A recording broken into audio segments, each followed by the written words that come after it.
Yeah, I'll see.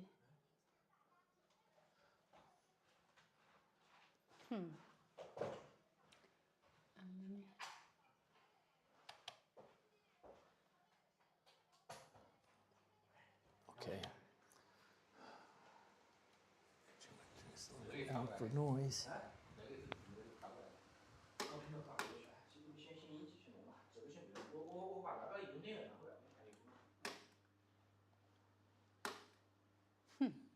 Noise level.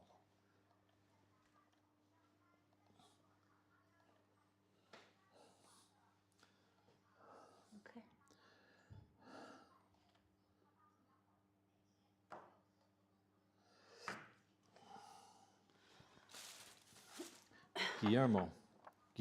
Guillermo Sigmund?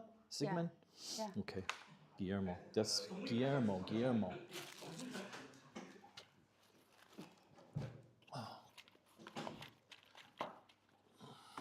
Oops, sorry.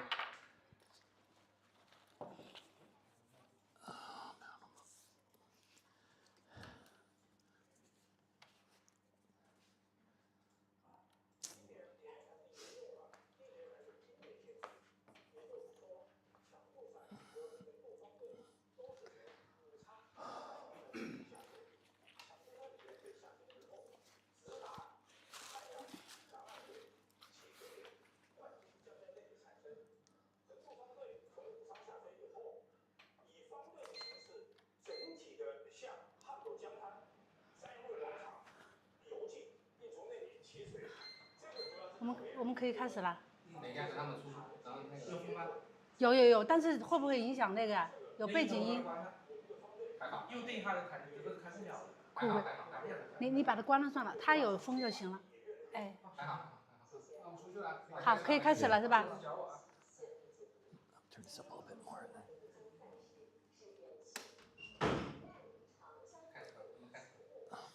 好，等1分钟啊，对。Test sound levels. All right, so let's start.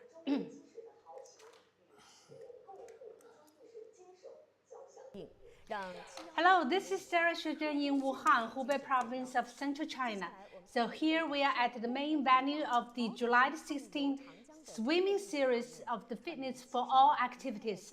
Join me today is an old friend, Peter Bonata from the United States of America, who will co-host the event with me.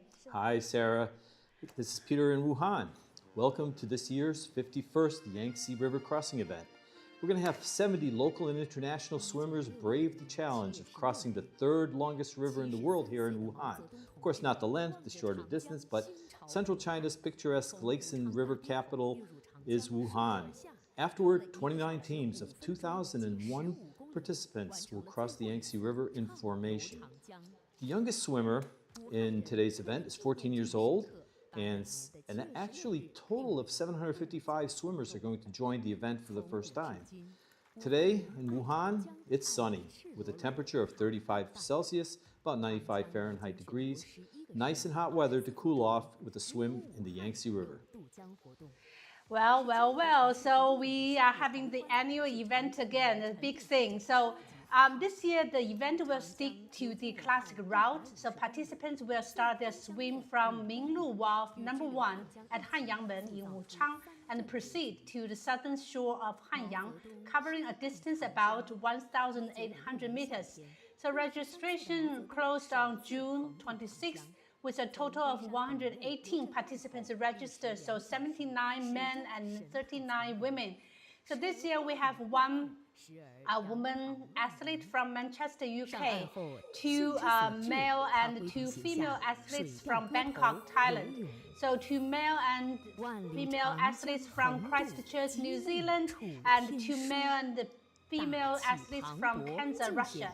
So additionally, professional athletes from Fujian province, Tianjin municipality, Guangdong province, and Liaoning province also participate. So the Hubei provincial professional team also sent their wonderful athletes in, one of which is the a four-time champion, Yangtze. So all registered athletes competed in the qualifying round of 400-meter race on July 14th. Based on their qualifying results, the top 40 male and top 30 female finishers they're eligible for the individual spring race scheduled today. Yeah, July 16th. On July 9th, trial crossing was held in preparation for this event. The individual race began at Hengmen in Wuchang and finished in Nananzui, Henyang. 8 people completed the whole 1,800-meter race. During the trial race, Zhang Zhiyang from the Hubei provincial swimming team was the first to complete the race, and this marks his 7th participation in the event this year. So congratulations to him for keeping up with it, and he's previously claimed 4 championship titles. Last year, Zhang Zhiyang finished first with a time of 11 minutes and 21 plus a few seconds. The best result of the event so far.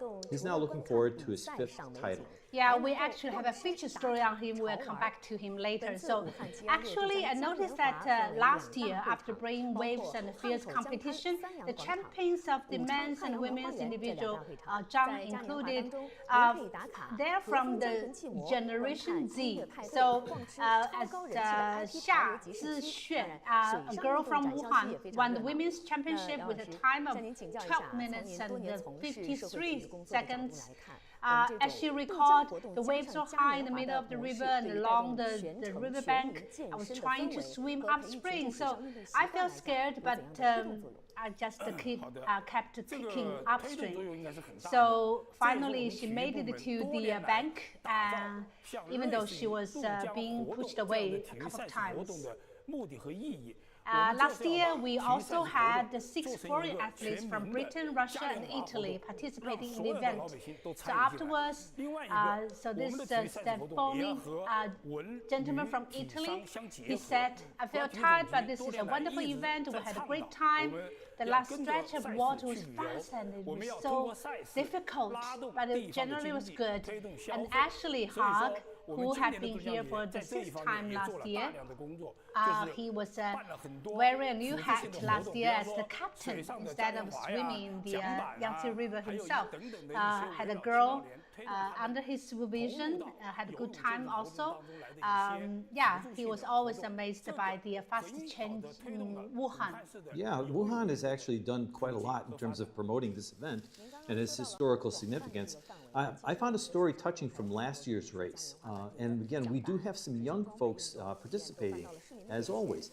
18-year-old Hannah from the U.S. swam to honor her late grandmother, who also used to swim in the Yangtze River. She shared in her words, and I'll quote this, "I just turned 18 this year. This is my first time attending this event. It was fun but tiring. My grandma passed away this year. She has participated in the event many times, so I'm here to honor her."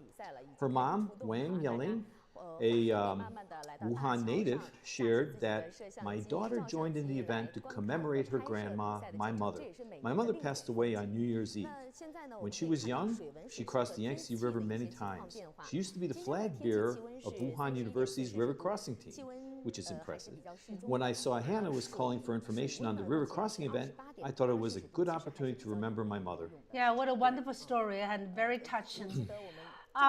So this year we also welcome international swimmers as well. Actually, on July the 14th, they arrived. They flew in Wuhan to get ready. So from the from the United Kingdom, Thailand, Russia, and at night the athletes from New Zealand arrived.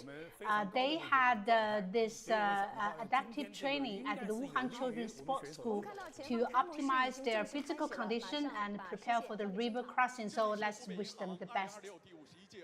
And according to our reporters on site's interview, so Kay Hogg, this year's captain of the UK team, is on her 7th trip to Wuhan. She said, "I love Wuhan literally. Wuhan is an amazing city. I'm from Manchester, and obviously the sister tie between Wuhan and Manchester has been going on for 40 years. Impressive. So Olivia on her team has been training hard. She's a very young open water swimmer, so I think she wants to do her best, enjoy the event. Yeah, best. Good luck to her.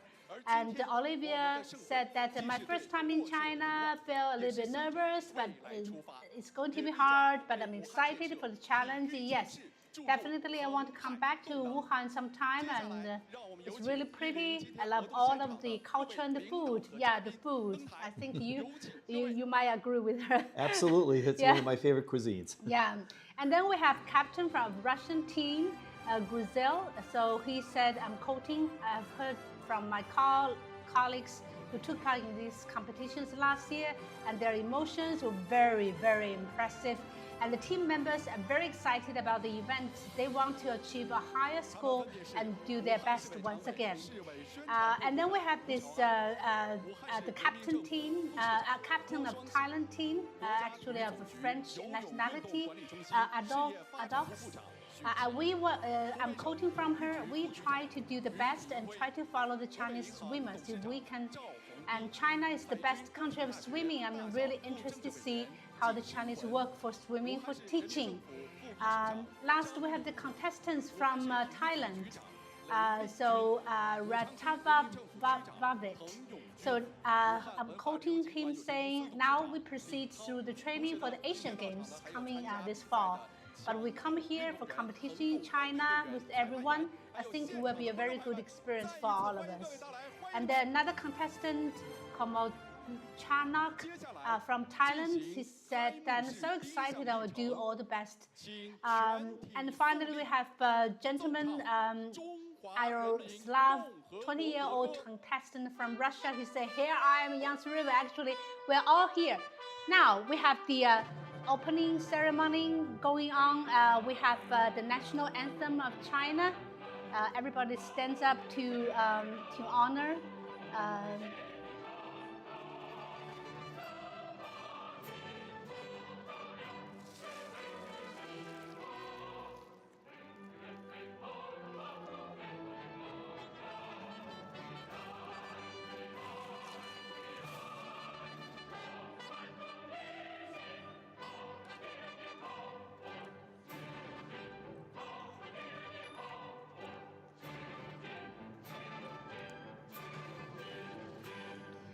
Wow, a great start. And yeah, I just cannot help but wishing them the best.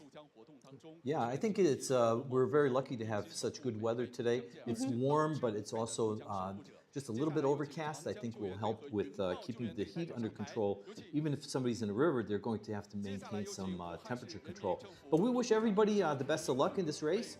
This year, the men's and women's category each actually award 50,000 RMB for the champions, with runners-up through 8th place finishers and those completing within the 20-minute time limit also receiving cash prizes. The Yangtze River Challenge is divided into men's and women's categories. The champion each will receive an RMB 50,000 prize, which is around $7,000 US, while runners in 2nd to 8th place and those who finish within the 20-minute cutoff will also be rewarded. So it's interesting that they get a little bit of cash. It helps defray costs for coming to Wuhan, and it's an incentive for everybody who decided to take some time off to actually participate.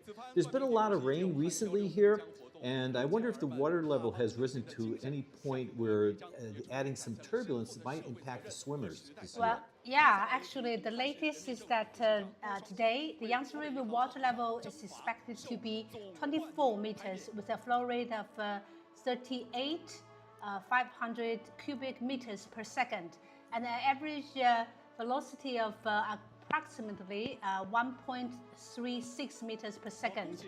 So weather conditions will be cloudy, turning into showers of thunderstorm perhaps in the afternoon. Let's hope it will be later. So lasting, so accompanied by some south winds, and then based on hydrological and meteorological data from the past 3 years, event years. So actually, we would say the conditions this year is very stable and very desirable for a good fight in the Yangtze River. Yeah, I think actually as hot as Wuhan has been, and also most of China, it's very good to be able to get into the water and cool off. But this river crossing race is always a challenge. I've looked at the statistics from the past few years. In 2025, the water level 21.5 meters with an average flow rate of 1.15 meters per second. Temperature was 31 and a half, but we had clear weather. 2024, the water level itself was a little bit higher, 25.15 meters, average flow rate even a little bit stronger than that, almost 1.3 meters per second. Again, there's a lot of change depending on what conditions are occurring upstream. And the Yangtze River actually has quite a little bit of variety, and this really does affect the swimmers. Technically, it's warmer this year, and these athletes might have to drink some water or use some sports drinks to hydrate sufficiently before swimming. Yeah, I think that's a very good way to remind the swimmers and also the organizing committee, which has done their best to help swimmers stay at their best conditions. So as far as the concern of the extreme heat, the organizing committee has not only ensured an adequate supply of drinking water, but also deployed specialized misting vehicles to spray cooling water at designated water collection points for participants, providing comprehensive protection against the intensive heat. All support measures have been fully implemented to guarantee the safe, orderly, and flawless conduct of the official competition. So besides, oh yeah, here we go. So now the men's individual race starts. They jump into the river already. Oh. That was a fast start. Yeah. We're looking at all our notes and they're already running off. Yeah. So, yeah, but just one word to mention about the security and the medical care to put everybody at ease that we have a total of 107 specialized vessels. Rescue personnel are ready. They received rounds of professional training and practical drills. And then medical assistant, 14 fixed medical aid stations along the event route. So yeah, we just want to make sure that everybody is in good hands. Yeah, I think this is always interesting to see. If you take a look at your screens right now, you see some of the turbulence that they may encounter as well. This is not necessarily a completely smooth swimming surface, and it's not quite like ocean swimming. I mean, I think one thing that I got used to when I was younger was being able to jump underwater and deal with waves and tidal transitions. But here you have a flow of water from a non-salt water surface, and it does affect how people behave and how they have to act in the water because they're being dragged downstream. Actually, thanks for sharing. So I'm always putting these words into your mouth, but you have shared that so you need to make adjustment, but above all, the foundation will be a body, a strong body, right? Yeah, it's always interesting that an athlete and even anybody who wants to cool off and use this as a social event has to prepare and has to train for it. I grew up in a New England coastal town in the United States, and my parents insisted that we know how to swim as much as we enjoy just playing on both lake and ocean beaches. Everybody in my family took lessons at the YMCA and learned half a dozen types of swimming strokes to handle different water conditions and to be safe in the water, and learn how to cope with even rough water and overcome the potential for body cramps that can be really dangerous. If your leg cramps up, I mean, you're basically in a lot of pain. You have to be able to get through that. Anyway, the point was just to become comfortable in the water and to be drown-proof. We did races, practice diving in a pool, and it took getting into ocean water to really appreciate this preparation. Here, I think this river condition is almost equivalent to it because you have moving water. It's not stable like you might encounter in a lake or a swimming pool. But as I moved around the world, I got a chance to get into snorkeling and scuba diving to explore underwater environments. Wow. And I really came to appreciate this more than I did as a kid. Personally, really good surf and waves are much more enjoyable for me than still water. I mean, body surfing is just so exhilarating. But yeah, to reply to your question, a fit body sure does help, but everybody can learn to swim, and then performance depends on how you apply the skills you have learned. I mean, it's considered to be one of the most complete exercises you can do. Muscles, cardio health improve tremendously with regular swimming. Wow, we should have you next year jump into the river to cross the Yangtze River. We will cheer you on, and I think you will do well. Very much appreciate Ray sharing. And then if you participate, we have America represented on the international team here. Yeah. Yeah, maybe I'll be in training for the next Olympics or whatever else is coming up. Yeah, we'll see. I love to cheer you on. You know, we will, be very happy to have you join the grand event, the annual event. So actually, because remember last time you were here, 2024, when the Paris Olympic games was going on. So there's some comments on how wonderfully Pan Zhangle has swam, his performance. Here you talk about that very interesting description, that water kicking machine. So actually this year we have Yangtze Yang, our four-time champion. He also mentioned that how to say it, he faced a struggle with the turbulence as well. And in training, he uses a resistant parachute for underwater resistant training. Think about that. So that is secured with a belt. When swimming faster, his surface fully unfolds in the water, so stimulating the instability and the resistance of the river current. So that's how he train himself to be better adjusted to the Yangtze River's real-life situation. And of course, in addition to that, he has to exercise a lot with his muscle, upper body explosive power and core stability. In addition to water training, so he also underwent pull-ups and core strength exercises at the gym. So he started actually at age of 14 back in 2018.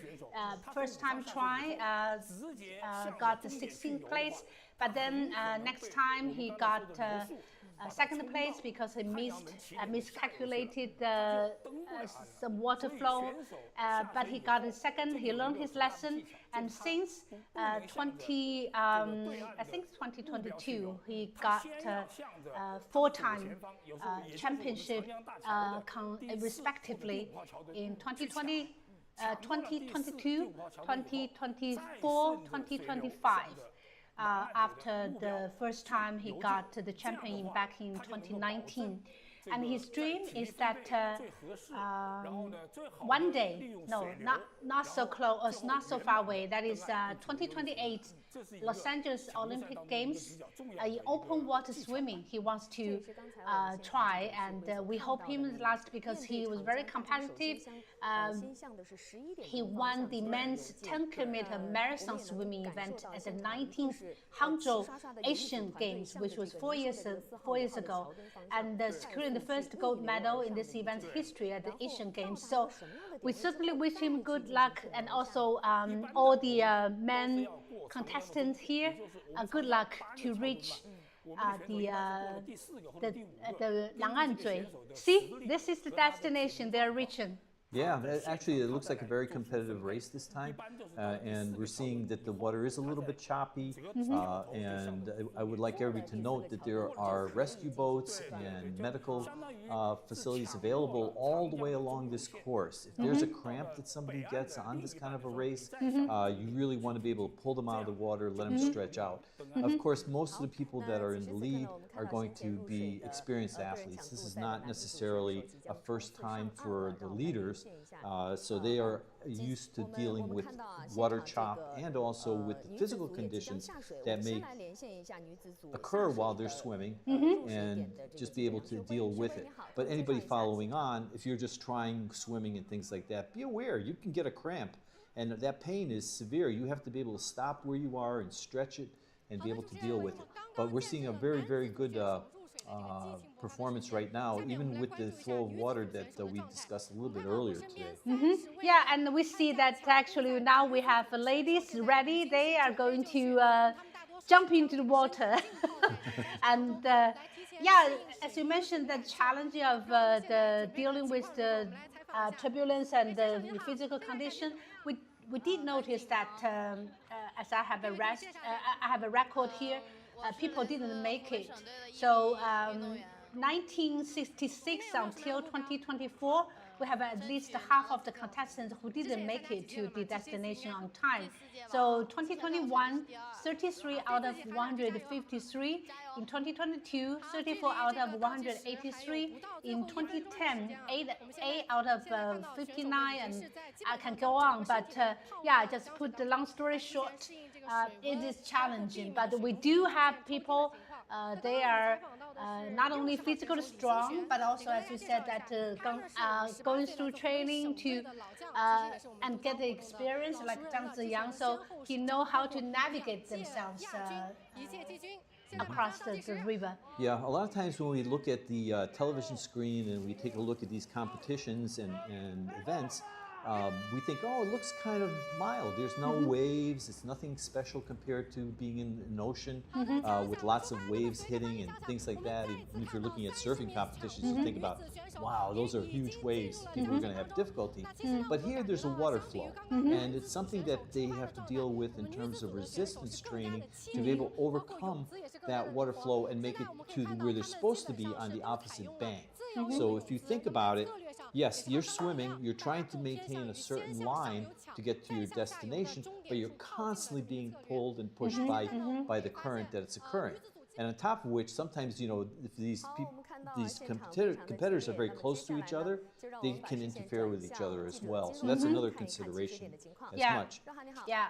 As you mentioned earlier, since we have a landmark, see we will see if we have a new record, because right now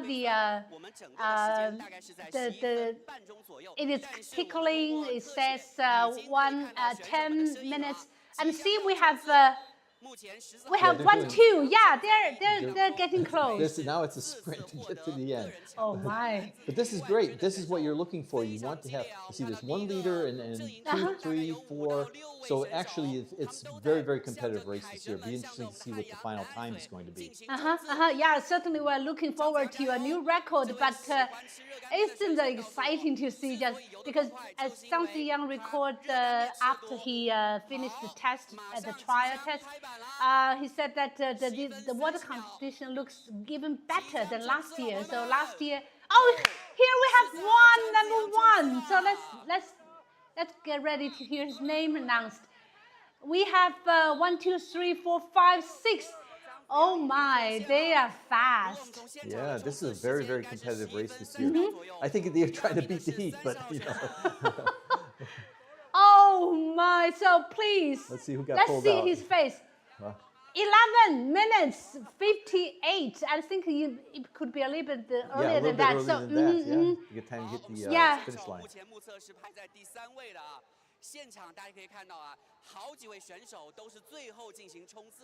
Yeah, so we do have a couple of them, and we see this gentleman is that guy from Russia. Oh, we still have 加油加油 Oh, that is fast. That is fast. I think this year, after a number of years, there's been changes in the courses they have to follow, and also there's much more of a, I guess they had a little more time to prepare as well, because the weather conditions were better for training in the river this time, where previously there was not that much of an opportunity. So we'll see what the official announcements are for who won, and also who's following on. Really, this is one of those things where you have quite a long distance to go, and you have to practice getting past that current. It's so energy consuming to be able to fight that current to get to the other side. I mean, there's a lot of big name swimmers who didn't do that well in open water competition like this. And in 2015, we had 2000 Sydney Olympic butterfly champions, Swedish swimmer Lars Ian Flemish, breaststroke Olympic champion Luo Zhuan, and Asian butterfly queen all came to compete in the event. In the end, though Eileen Diener from Germany won first place in the women's team, and a 19-year-old Simone Tufikwana from Sweden won the championship in men's team. You know, they fight through all this. So it's actually, if you go swim in this, let's say you have some fog, you may get lost in the journey. You lose sense of direction when you're being pushed around if there are waves. We're lucky. This time, not really a big wave consideration. And I think that the safety people that are engaged with this are very, very attentive. They don't want any kind of accidents. They don't want to see anybody, like I said, cramp up and maybe lose, you know, their impetus to go forward. So, I mean, always there's some swimmers that miss their destination or pushed downstream. The security boats standing by for those who started and got washed away or swum to the middle but missed the destination are all taken care of. Right. So as we can see that there's still people keep swimming. Actually, ladies are also catching up. So I'm looking forward to see if there's a new record. But as I just mentioned earlier, so last year champion, she said that there's a moment of fear, there's a moment of not sure, but she just kept kicking upstream. So perhaps that's the big secret, just keep fighting. Yeah, I think, again, the people who have had some experience in the river really have some idea of where they're going to encounter some difficulties. And those who are champions are not afraid to share some of that insight. And we certainly had like turbulence effects. So like there's piers in the bridge that is in that area. Yeah, so here we have our new champion. Oh my goodness, now he is, I think, 5th-time champion. Yeah. After participating 8 times. Can you imagine that? Sure. What a success rate. And he's standing there proud and getting ready to... Let me hear what she has to say.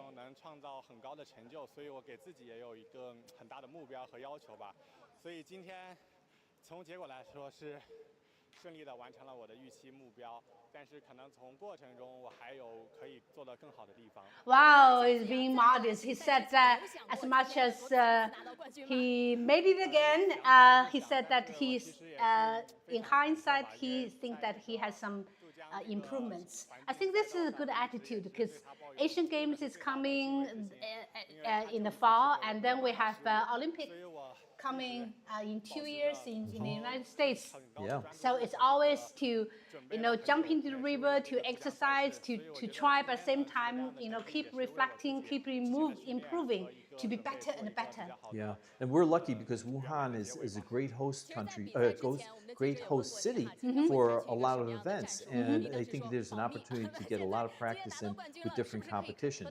But the Asian Games are something I'm very much looking forward to. I mean, those are always competitive, and you get a great representation of both young athletes, maybe going into their first major competition, but also very, very experienced competitors that really are trying to beat records. Yeah, so back to this young man, he actually is not from Hubei, he's from Jiangsu province and loves swimming. And his father has been very encouraging and supportive. So I remember that the feature story did mention that he just came back from Italy, where he took a lot of time receiving training.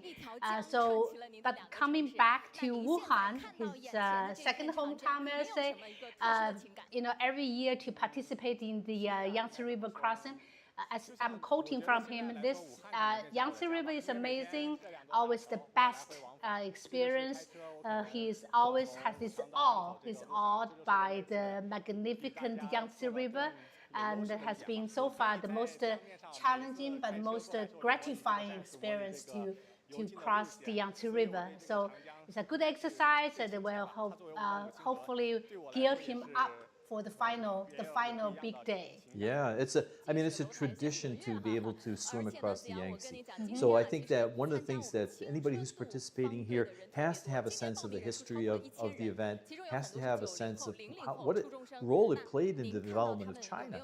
I mean, think about it. We have actually 3 cities merged together to become Wuhan now. But sometimes you have to be able to get across just to be able to do some activities, to do some work. So before bridges were completed and things like that, people who from long ago used to just try to swim across or use rafts or boats or things like that as well. Right. But I'm looking right now on the screen and we're seeing some of the massing of the larger crowd. We had the elite athletes first, right? And then we had some of the elite women athletes get into the water. But now we're going to start seeing the large group event where people are dressed up in specific costumes and different kind of uniforms to represent their groups. And this is actually, well, we could admire the athletes that really do the greatest performance. The most fun comes from this. Right, and we group. see these young people, the fresh blood, energetic team. Actually, so I see the number says 29 teams altogether, each consisting of 69 members. Totaling this year is the number is 2,001 participants. Again, they will set out from Minglu Wharf, number 1 at Hanyangmen in Wuchang, and proceed to Hankou. The destination is Xiangyang Guangchang, the Xiangyang Square. So the lineup includes 2 teams from the Naval Engineering University, 1 from the Air Force Early Warning Academy, 14 district level representative teams, 7 teams from outside of the city. So they're from Guangdong, Taiyuan, Yancheng, Xinxiang, Yichang, Xianing, and Taiwan. So this is very impressive this time. We have a special team from Taiwan. And then the other day I saw a clip have this lovely conversation between the mom and her beautiful son, where he said that finally, after days and nights, finally I put my hands into the water of the Yangtze River, the mother river of Chinese civilization. And then you know what? Her son recited a poem by Li Bai. So it's a very famous poem.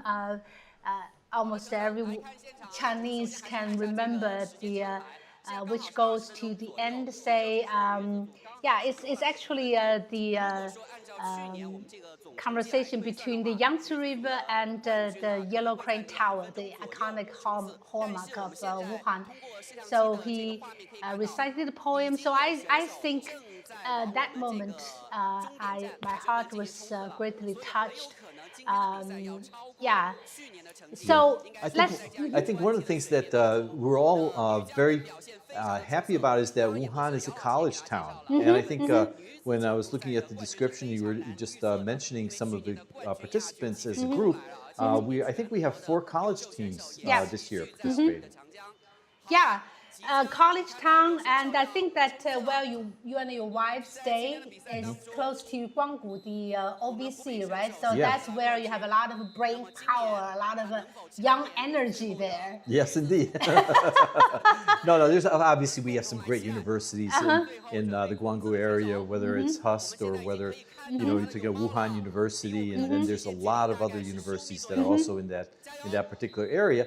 So I always try to see if people will brave the waters and jump in, because actually the swim clubs, they can do that. Okay, now here we see the arrival. We'll see this lady. Yes, touching. Oh, 21 minutes. Yep. Yeah. That's still a good time. I mean, I think again, look at the chop in the water. This is not just a calm swim. So there's a lot of effort that's being put out by the athletes as they're coming across. So you can see some of the exhaustion, right? Right. I mean, And- this is like, think about it. This is like doing a sprint for 20 minutes. Yeah, you know, right. with- And with in the your water, entire body yeah. involved. Yeah.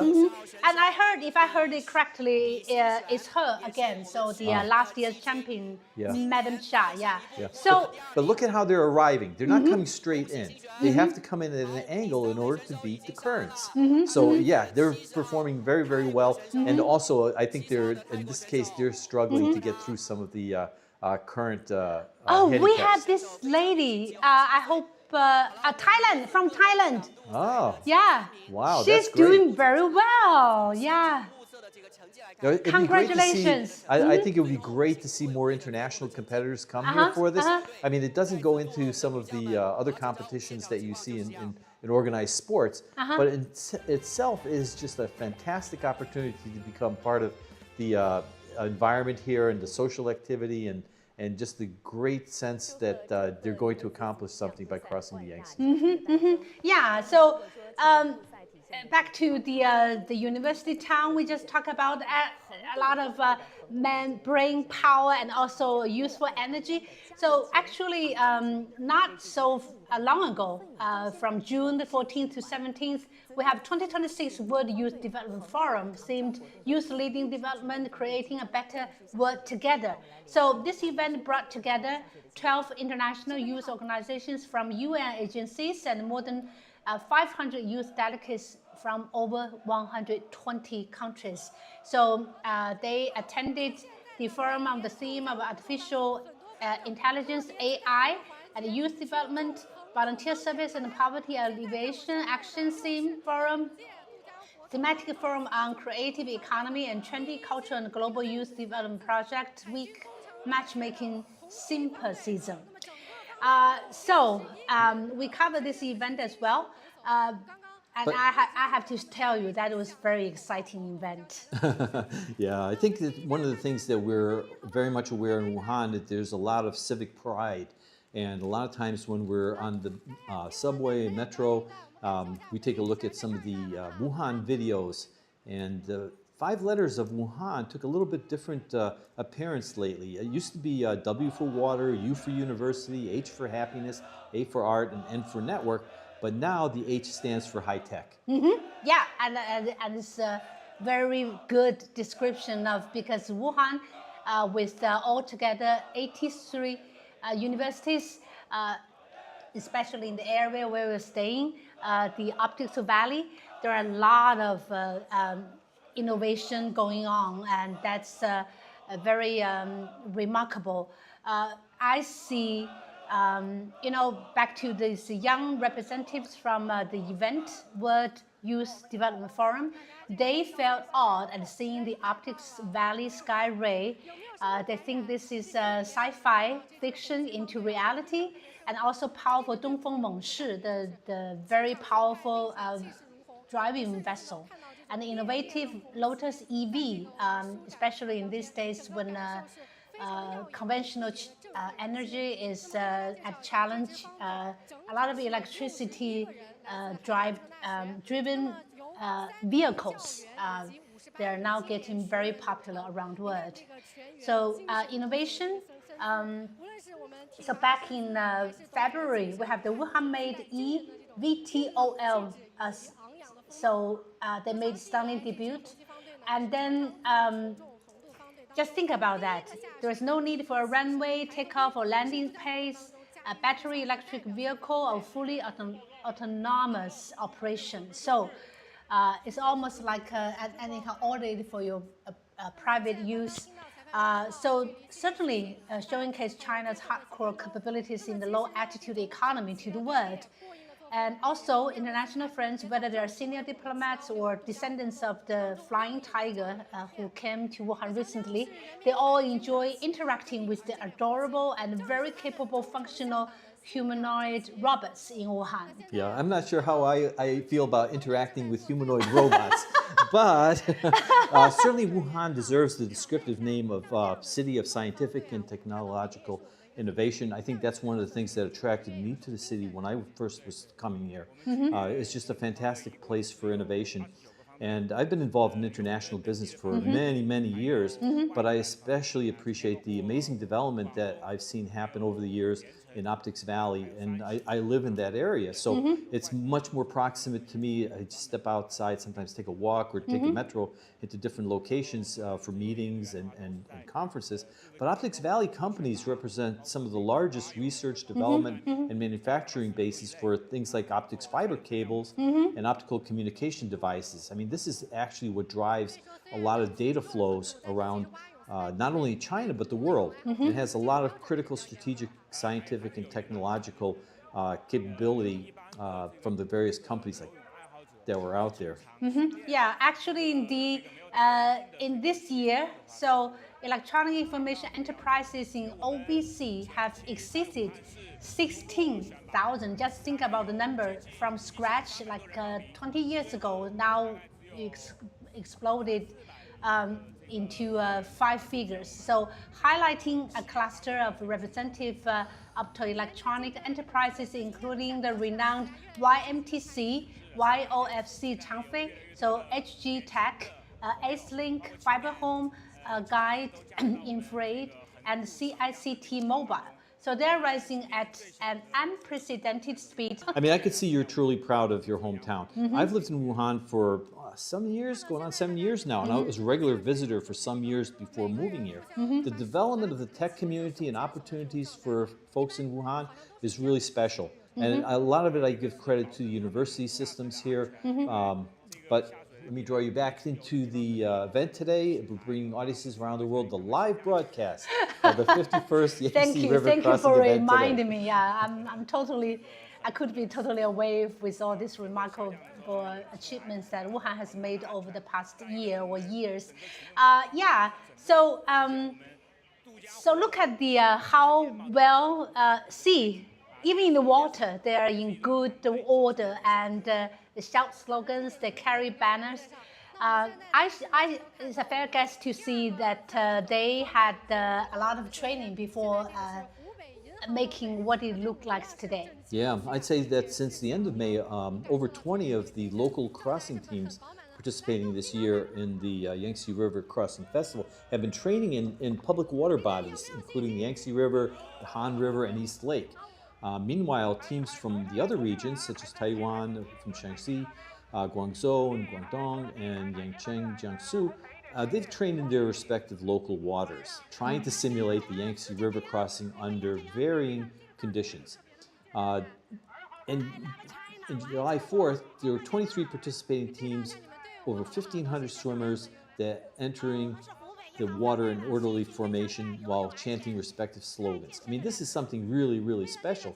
You know, you can see that sometimes in running events and things like that, but to see them crossing in the water, that's a lot of difference. Anyway, there's a lot of high morale and I think a lot of excitement. They're swimming 2,000 meters back and forth, you know, in order to complete the test event. And that was done at Qingdao, a very scenic spot on East Lake. A lovely, lovely area. And then July 9th, you know, in preparation, the mass formation went from Minkou Wharf number 1 in Hengemen and Wuchang to Sanyang Square on Hankou River Beach, and covering a distance of about 6,000 meters. So that's a pretty good distance to go. And we're looking at about 5 formations in training with over 355 people completing the journey within 50 minutes. Wow, that's very impressive indeed. So here comes Hubei Bank team, the sponsor of the event. We can see that they now in the water, you know, so we hope they will get at the destination. Oh, see, what a moment, what a moment. And look at the lovely floats. Yeah, right. I think this is well organized, and also in Heimer, and thanks to your sponsorship, we had this wonderful event going on, and wish you all good luck. I'm wondering if those floats actually are supposed to represent like the river dolphins that we have here. Yeah. Talking about the river dolphins, I like to mention that besides, as you mentioned earlier, the 3 towns joining together, there's a big water, and the people have to, you know, take use of boats or ferries these days. But also sometimes they will just take the challenge of nature, so they just cross the river. It's all that, the spirit of challenging nature, and also for just for the sake of daily life, you just need to do it. But also the fact that the water is becoming cleaner and also more enjoyable to swim across. Yeah, I think that's a great comment. I think the change in a lot of the waterways in China, and particularly in Wuhan, makes it accessible for recreational use. Before, you always think about rivers as being mostly of use for industrial purposes, right? So upstream, you have some effluents in the river and so forth, but the river has really been cleaned up. I mean, this is something where people are coming into water and they're just really enjoying it. Where I am in East Lake, that's a wonderful body of water as well. So I think it's just a great opportunity to have nature and recreation combined for a very, very large urban population here in Wuhan. Yeah, think about the natural blessing of Wuhan. So in the company of 166 lakes, 165 rivers, small or and big, and a total of 145-kilometer coastline along the Yangtze River. So it's not a natural part of Wuhan people's daily life, but also, a great blessing to just the fact that we are abundantly blessed with the water resources. But again, we have implemented a comprehensive protection initiative for the Yangtze River to safeguard the quality of the water. So far, the water quality in the Wuhan section has consistently met Class 2 standards for 6 consecutive years.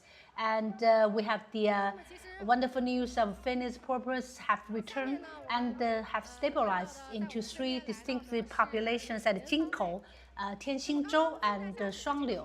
So fish stocks have also recovered, with resources levels rebounding to 3 times their pre-fishing ban levels. Yeah, my wife and I particularly enjoy walking along the many scenic spots around East Lake. I mean, that's our favorite destination. At least once or twice a week. We're out there, or certainly I go out there for bicycle rides on occasion. But we love the Yangtze River bank when we come down to watch the fireworks shows. Yeah, that's spectacular, isn't it? So the Hankou River Beach actually has been developed into Asia's largest riverside ecological green corridor. So the Qingshan River Beach has transformed from an industrial rust belt into a citywide green lawn with an 80% greening rate. At the National Day back in 2025, which was last year, the entire 100-kilometer Yangtze River ecological corridor has been fully connected, so linking the riverbanks along both banks of the 2 major rivers within the third ring road into a continuous 82.89-kilometer waterfront space. Yeah, that's fantastic. I mean, I think I saw a clip a little while ago highlighting the contrasting condition of a Yangtze River beach, and it spanned the period from 2006 to 2026, so like a 10-year period, and by all measures, a great transformation that has occurred, and thanks for all the measures that were being taken. Those of us who really, really appreciate, riverside activities, walking, running, bicycling, I mean, soon I think there's been a 10-year fishing ban also, and that may be lifting at some point in the future as well. Right, so I'm glad you saw it on Facebook, which means that now it's world big news, hopefully. And then specifically I want to mention the pleasure to have Yangtze River Phoenix porpoise back. So right now the population has recovered to 1,426, an increase of 177 compared to the survey data from 2022. So as the only freshwater section species in the middle reaches of the Yangtze River, the survival status of these animals directly reflects the health of the river's ecosystem. Yeah, I think the other day I saw a nice picture of the world's first Yangtze finless porpoise tautau that was naturally bred in a fully artificial environment, but it's now celebrating its 21st birthday as of July 5th. Yeah, you know what? Now he's a grandfather. He has his own offspring, so which was nice. But that day, July the 5th, also the birthday of 100-year birthday for Chen Peixun, one of the principal founders of freshwater conservation biology in China. So she is a researcher at the Institute of Hydrobiology, Chinese Academy of Sciences. So actually, after her, 3 generations of researchers have made the endeavor to conserve the Yangtze River finless porpoises.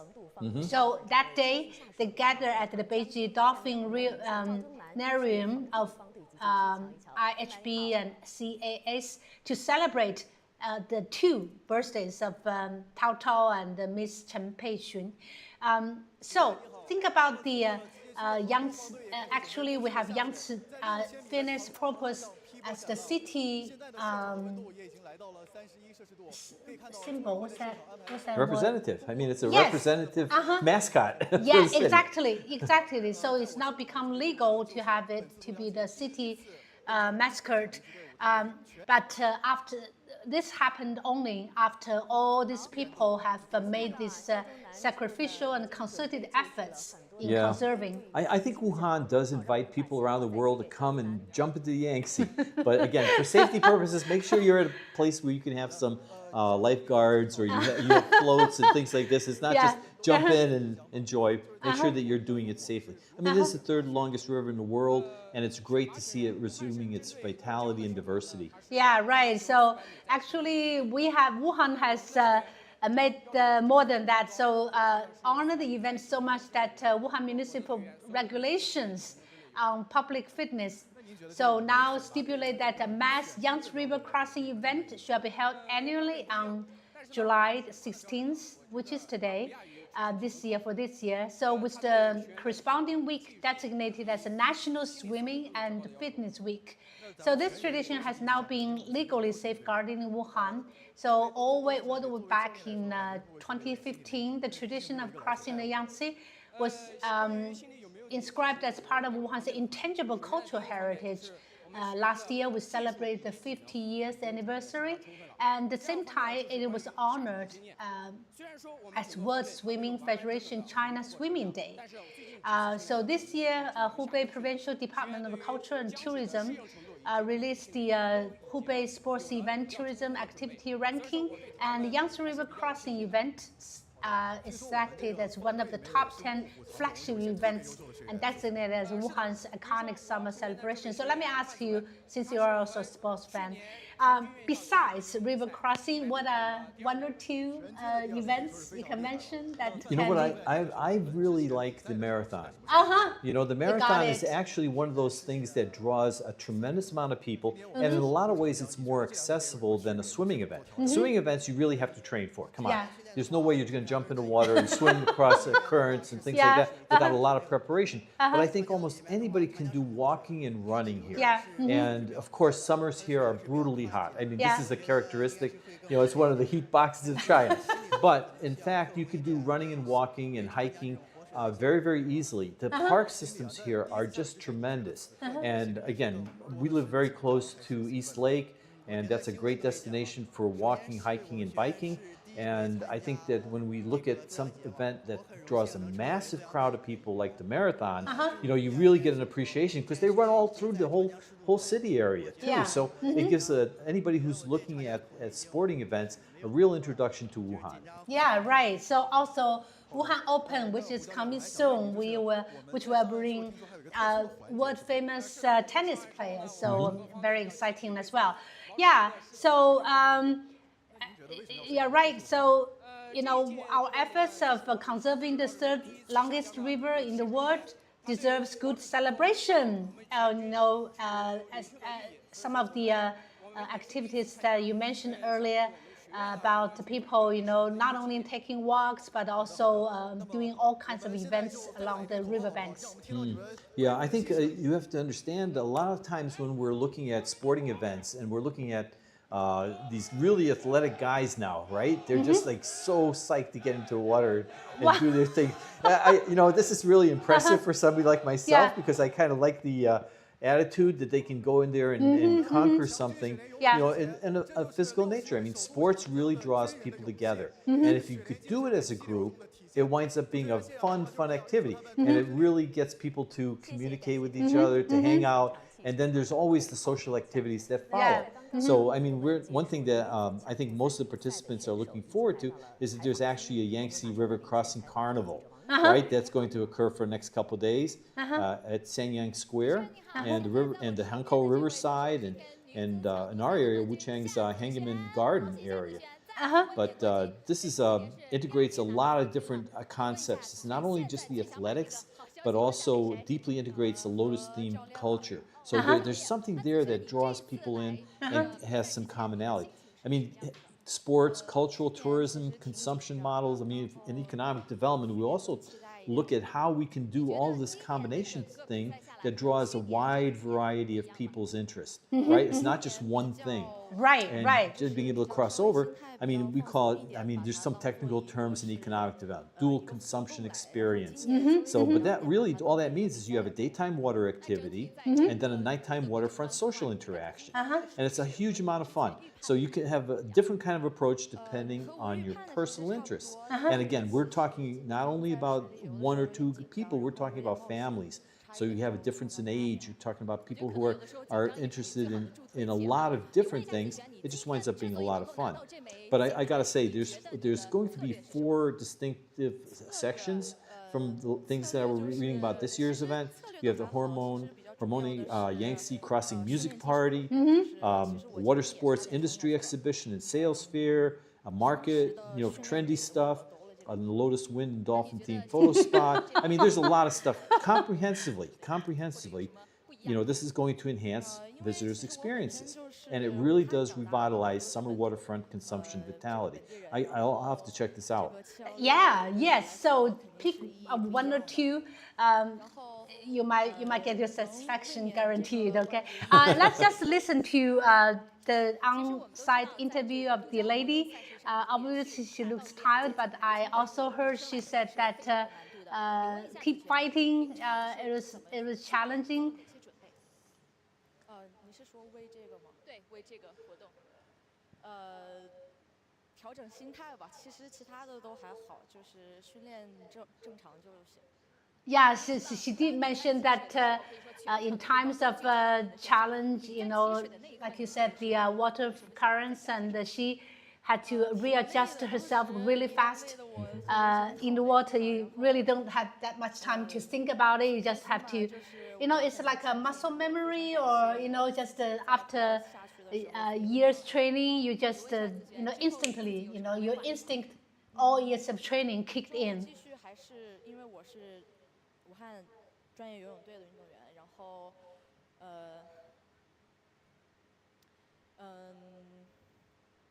感谢我 she's from Wuhan. 一直给予我这么好的一个训练平台，然后接着努力训练吧。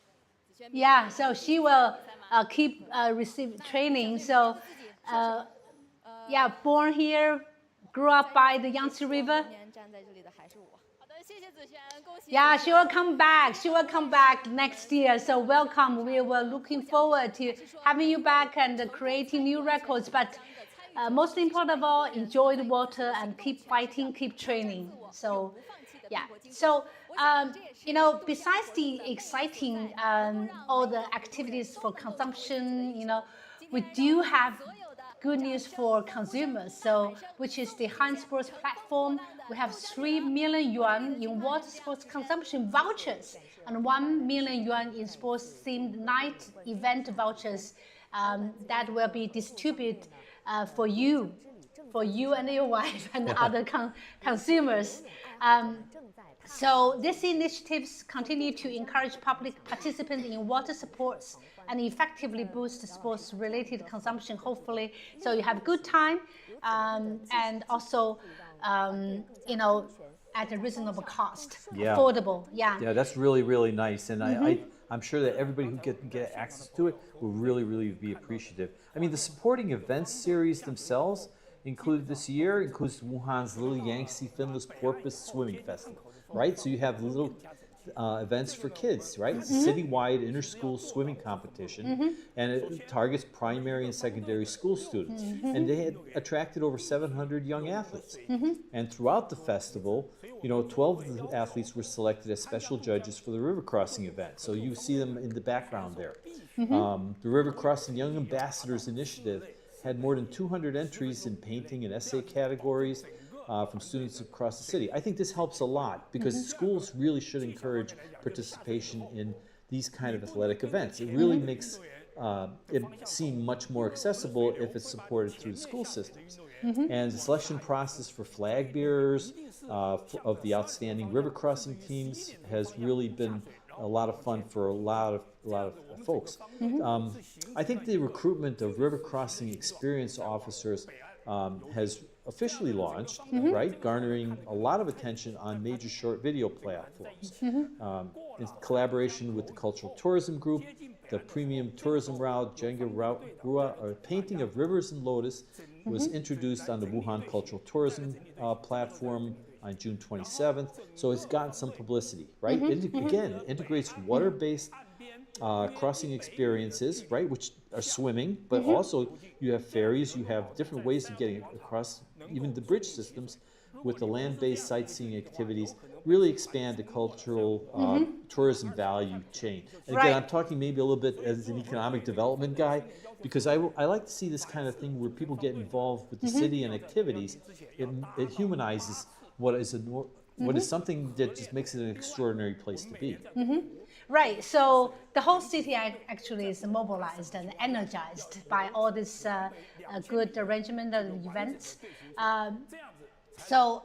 We have namely the 2026 Zhonghua Fashion Competition Huangpi Selection Round, the 4th Dongxihu District Dragon Boat Race, the Wuhan Economic and Technological Development Zone Dragon Boat Invitational, and the Wuhan Dragon Boat Festival Dragon Boat Invitational. They are all being held as scheduled. So to go with the main event of the river crossing today. The boarding sport event at the municipal youth games and also river crossing festival, swimming competition, Jiangxia Boarding Sport Open, and East Lake International Boarding Sport Open. Well, perhaps you remember one of the hallmark of summer East Lake events, which is jumping to the East Lake. That's right. That's always a lot of fun. And actually, people, this is again, if you've never seen this, people dress up in costumes. They do all kinds of crazy flips, and it's just a matter of getting out there and getting cooled off. But it's something, if you've never been there, it's really, really a wonderful event. You can be as creative, as crazy as you can be, just to have the fun of jumping into the water in such hot weather. The wonderful news is that because if we want to have young swimmers, we have something special for the children growing up in this river town like Wuhan. So there are all kinds of swimming camps for children since the summer vacation of 2009. Sports, summer camps, and multiple swimming facilities freely accessible to all primary and secondary school students across the city. So this is summer. Children in the compulsive education stage can book reservations through the Tour Around Wuhan mini program. Yeah, I think it's wonderful to have kids. One thing that parents really should consider if you're watching this program, if you're watching the event, is get your kids drown-proof. I mean, it's one thing to be competitive swimming, where you're racing against others. But the fact is, if you fall in the water, you have to be able to swim in order to survive. I mean, this is a simple factor. And it is in every community that has water, whether it's a river, a lake, an ocean, this is something that children should actually be introduced to at a relatively young age. Don't wait until you're in university. Don't wait until you're out of high school. Do it early, because kids love to be in the water. It's a great place to play. They have a lot of friends that are there. They make new friends. It's a big social thing as well. And I think it's just something that has been really been more and more emphasized here in Wuhan, and I'm hoping that it'll continue. Right, and Peter is speaking from his own life experience, so listen to him. Well, I came close to drowning quite a few times and taking some crazy swims in different oceans. So it's not, but you know what? It's really fun. And in fact, once you know what you're doing, you are much, much more comfortable. And again, that comfort in the water comes from doing it when you're young. Don't wait until you're older and then all of a sudden, oh, I can't breathe, I can't do this, I can't do whatever. If you're young, all that stuff doesn't matter, right? You just have to learn how to cope with it and develop some skills. Right. And it's not hard. It's really not hard. And I think the social aspect of it really carries you through the rest of your life, especially as an adult or as a teenager. You're going to travel, you're going to go to beaches, you're going to go on boats, you're going to take ferries even, you know, and it helps if there's any kind of a problem, but it's also, like I said, it's the enhancement of life because you're able to participate in an environment that's different than maybe some of your peers. Right, right. So to summarize, so it's good physical body training, but at the same time, a good occasion to enhance your social skills and also character training, of course, right? Because you need to, you know, have the spirit of daring to try something different and also keep training your body, perseverance. So all good things coming together. So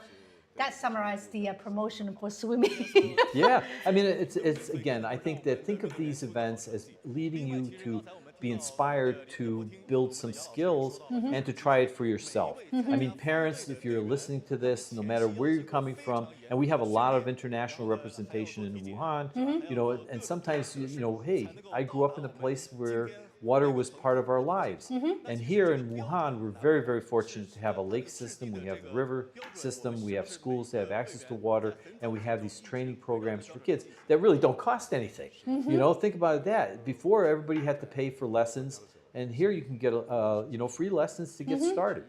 Yeah, that's very encouraging news. So, so like you said earlier about international swimming joining the event to promote cultural integration besides, you know, stimulating more excitement and a sense of competition. But to give a guess, so how many countries have been represented so far over the past years, all these years together? I don't know, maybe like about 20? Yeah, very plus or minus that I could think of. Yeah, very close actually. So back in 1993, we started hosting the first international river crossing. Contestants from 10 countries participated. So later we had swimmers from the UK, Germany, Sweden, Hungary, Australia, New Zealand, Japan, Russia, Thailand, Brazil, Chile, and from the United States even, like last year's Hannah, right?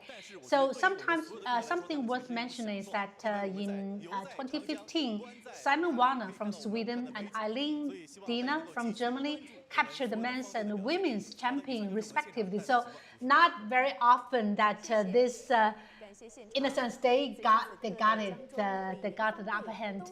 And then we have 2017 and 2018, Christian Axel, Eric Lund from Sweden got the gold medals for 2 consecutive years. Think about that.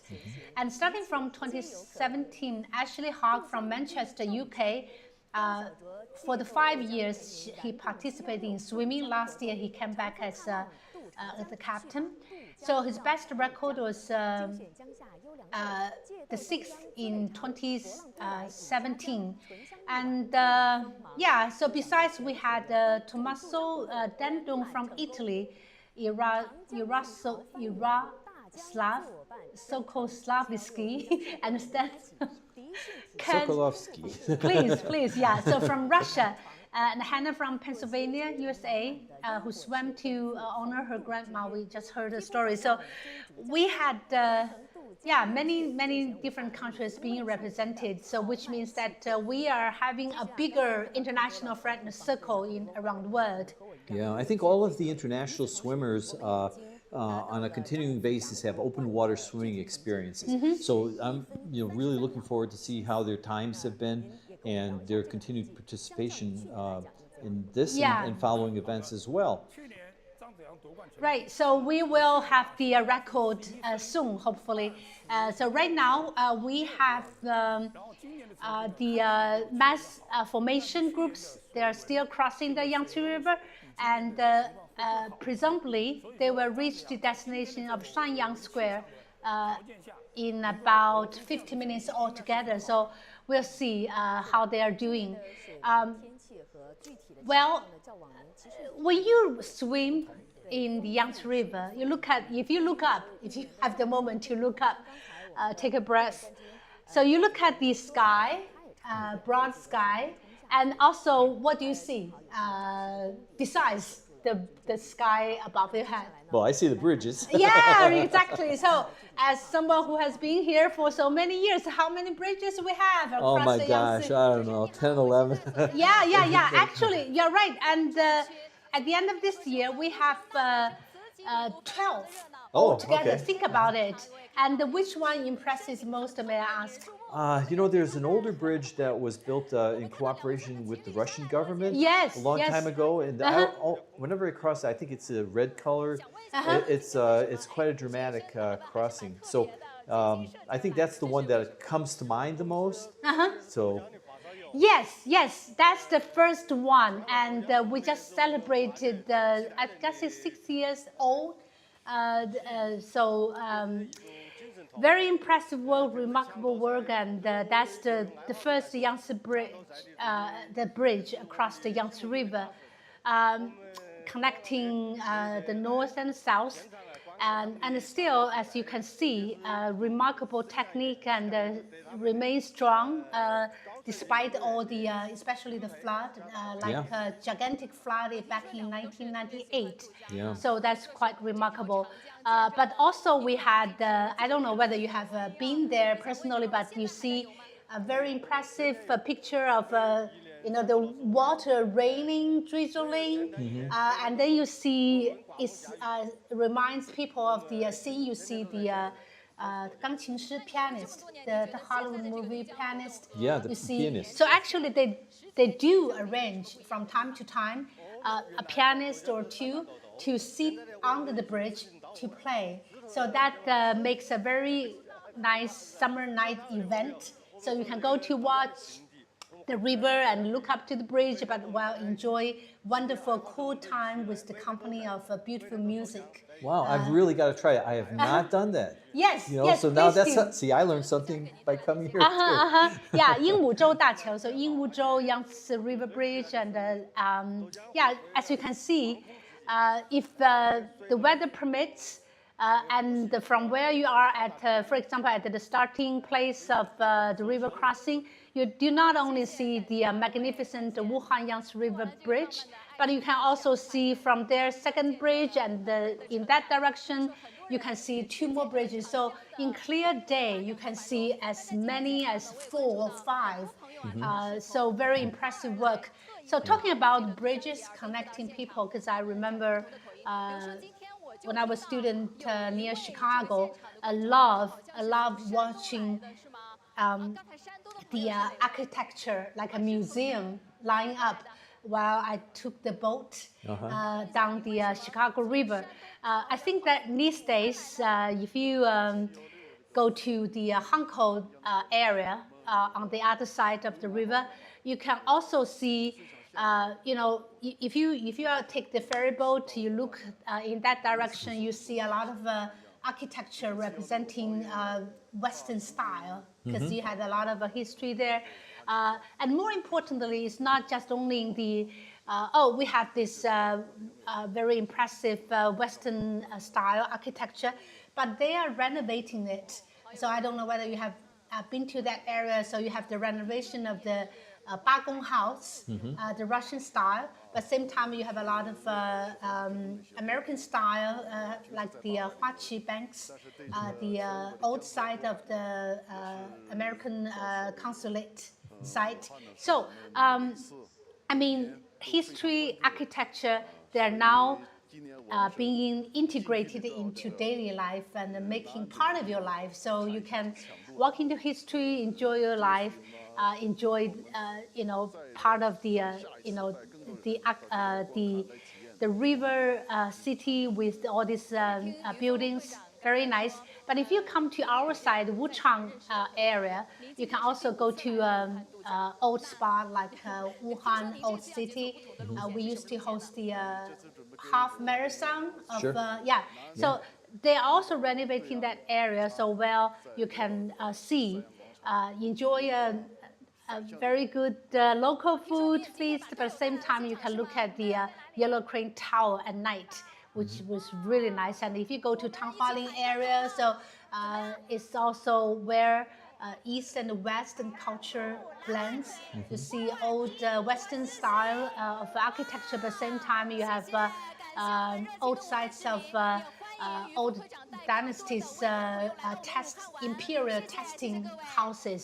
So yeah, I think there's a lot of history in Wuhan, and I think one thing that myself, though I'm a recent transplant, I've only lived here for 7 years. There's a lot of changes that are occurring. It's modernizing city.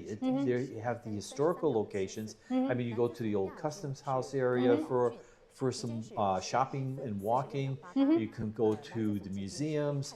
I think it's one of those places where, like any large city, you have to really get out and see what's going on. I think one of the things that most of us, when we're working, we're always busy during daytime, and we tend to go home at night, you know, and just have dinner and relax. But one of the real advantages for Wuhan, especially in the summer when it's so hot, is to go out at night. You know, all the streets are lit up. You have wonderful, wonderful views if you're out and walking about. And I think those of us who like to do exercise find that walking in the evenings is a real pleasure here. And you mentioned quite a few of the different neighborhoods that people can go to. Wuhan also, for those of you who are not familiar with Wuhan, has a wonderful metro system. And it runs till later in the evening, which means that you can go out after work, you can go after, you know, you do whatever you have to do in the daytime and do some exploring. It's inexpensive, it's convenient, and it goes to some of these great, great neighborhoods that are really worth exploring.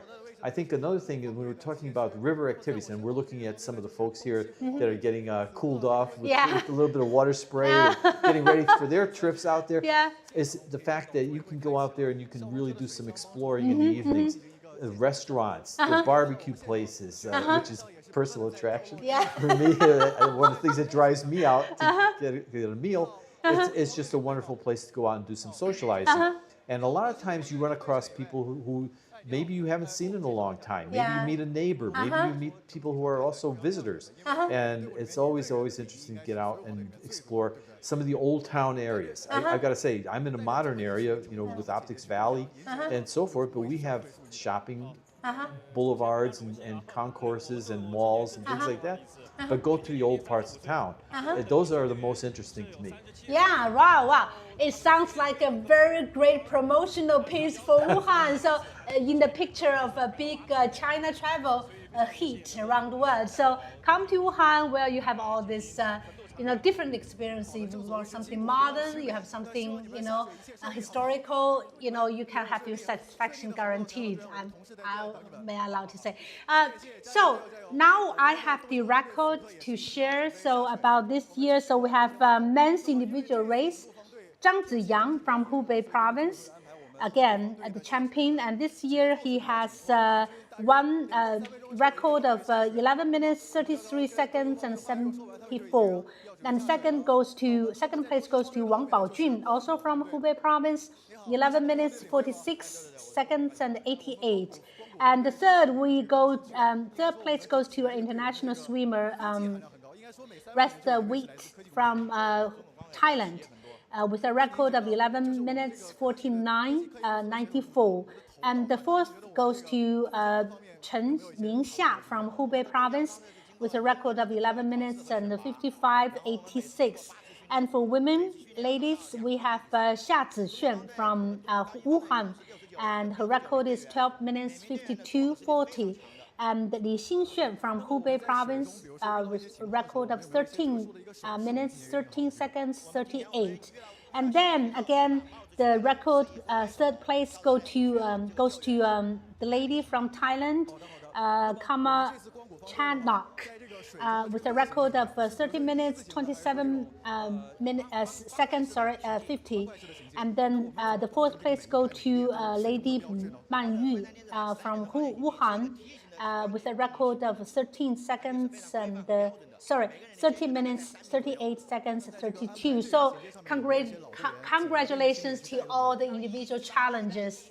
And we have on-site the interview of Olivia Ryan. Let me hear what she has to say. England, Manchester. Yes. So, how are you feeling now? Very tired. It was really good. I'm glad I did it. Yes. This is the first time you have participated in this competition. Yeah. Wow. So very great. Could you share the reasons why you are willing to participate in this competition? I've always wanted to come to China and see the sights and meet all the people, and I thought it was a really good opportunity to do that as well as to swim and see how it. Yeah. What's the difference between swimming in the Yangtze River and your hometown? In England, there's not many big rivers that you can swim in, so this is the first time I've swum in a river. Yeah, it's hot. It's hot today. So, how about feeling about Wuhan? It's really nice, and I'll definitely come back sometime. Yes. If given the opportunity, will you are willing to still participate in this competition? I think so. Yeah, it was really fun. I'd be happy to do it again. Yeah. All right. So thank you for saying these nice words about Wuhan, and congratulations for finishing up. It's not easy, like in UK. Is that big river? Is the Thames River in Thames UK? River, yeah, but I don't know if you could swim in the Thames. I mean, Yeah. there's a lot of pollution in there, so times I've been there, I don't think I would jump in. But there's other places. I mean, actually, if you think about the UK and how it's laid out, I mean, there's water sports, of course, and there's punting. You can go into some of the canals. Yeah. I think this is one of the things that each place has some unique quality that you can take advantage of. Yeah. And if you travel, you get a chance to see it and experience it. Wuhan is very special. I mean, in fact, I got to say, with all the park systems here and all the waterfront activities, you know, water is part of life here. And if you go to some other place, you're going to have a different experience. But definitely if you're in the UK, I think that you just go out there and do some bicycling. Get out there and do a little bit of, you know, exploration of the canals that are there, especially in a place like London. Yeah. I mean, I think that's a great opportunity to go there. And Yeah. those are some wild areas too, if you go through Yeah, there. but London Marathon is one of the best, right? I think London has a lot of attractions, but I got to say, again, maybe talking too much as an international business guy, Yeah. I got to say that every place has its advantages and also some challenges. I mean, I love Paris, I love Tokyo, I love all these places only because when you go and you travel, and this is, I encourage anybody that's listening to these kind of programs, you see that there's an international element. You have international participation. Right. People are coming here. Wuhan is an international city. Simply, a lot of people coming here are students.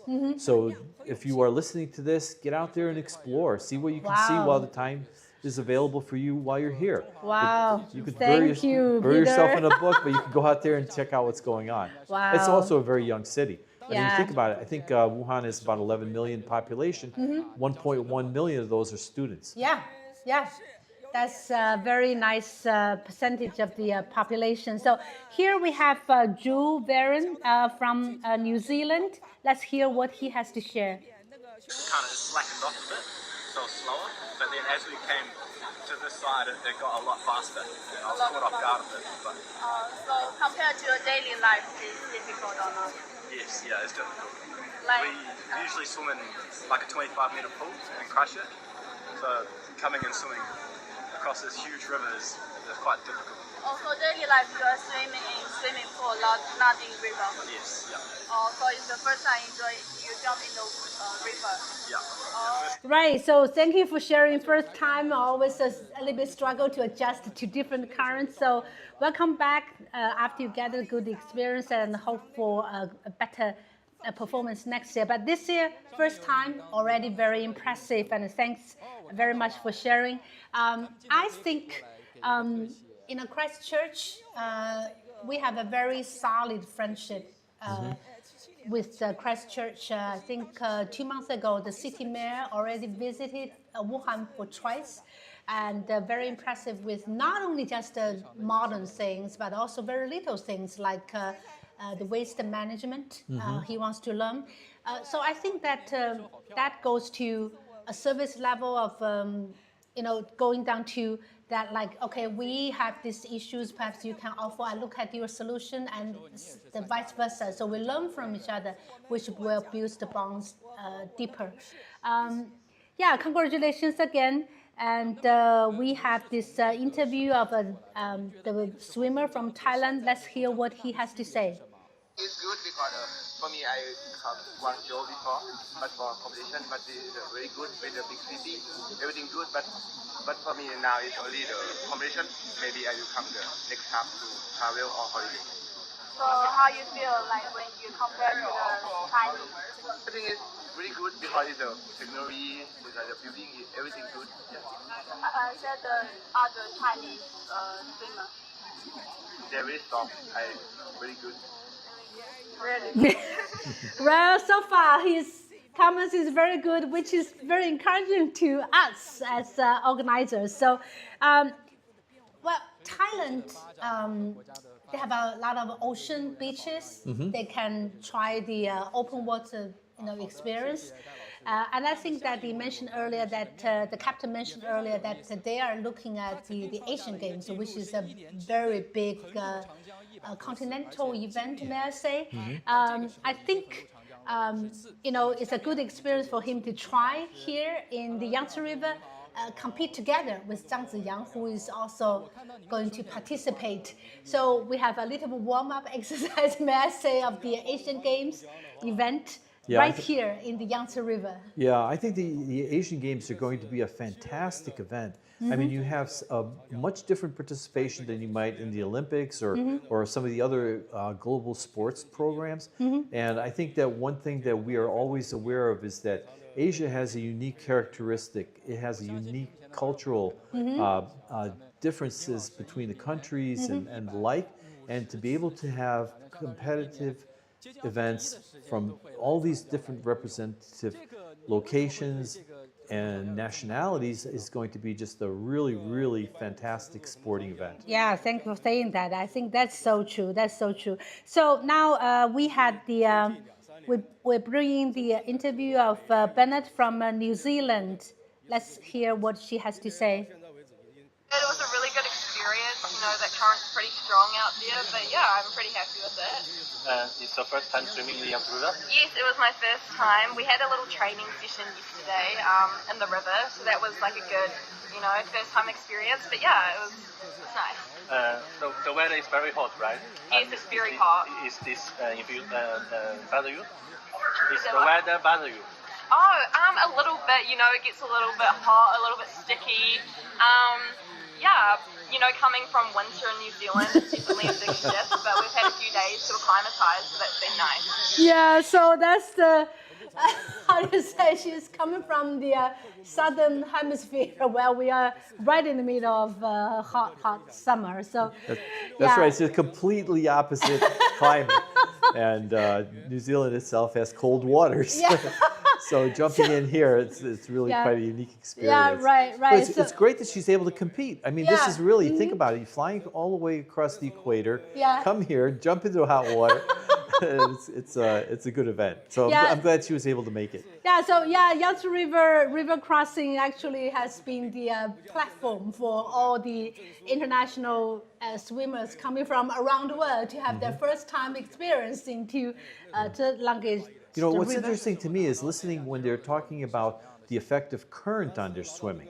Yeah. Most of these swimmers really are used to having flat water. Yeah. They're not used to having a current. Those who are used to swimming in the ocean, of course, have to battle the waves and tidal effects and so forth, and they fight against that. But here in the river, you're fighting a current. And this is important when you're doing your planning on what direction do you start off swimming? You don't swim directly to the end point. You swim up a little bit and let the current guide you down into the finish point. And I think this is one thing, we're watching the video while we're speaking in our voiceovers, we're looking at how the large groups are moving as well. And they're trying to stay together, but they're still being pushed apart, they're still being pushed about by the current.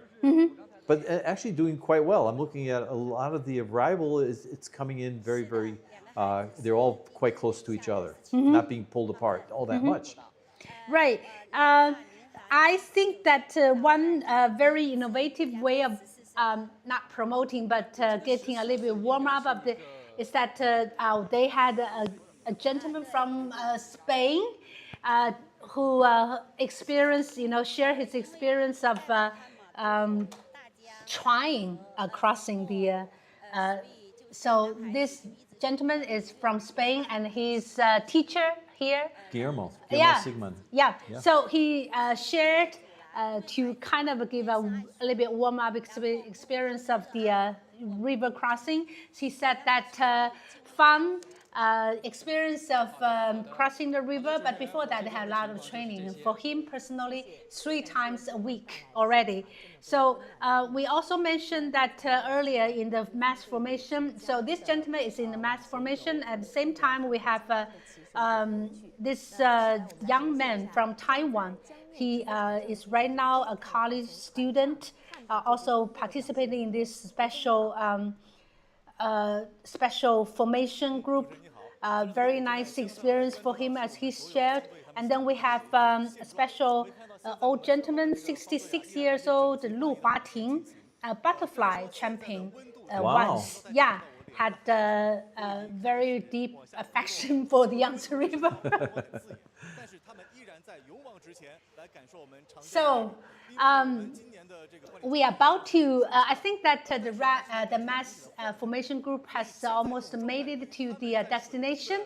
And so that wraps up our this year's event, Yangtze River Crossing. And thank you very much for joining us. And thank you, Peter, for sharing a lot of personal experience, which really get us feel excited and also related. Yeah, and thanks to all the individual swimmers and mass formation teams that are just now finishing their journey. This is a great event. If you ever have a chance to get out there and participate, I certainly encourage it. Just go out there and have some fun. Even if you don't swim, go out there and enjoy the festivities. Yes, yes. So with that, we wrap up. We wish everybody a good experience, and we're looking forward to next year. So long. See you next year. Bye from Wuhan.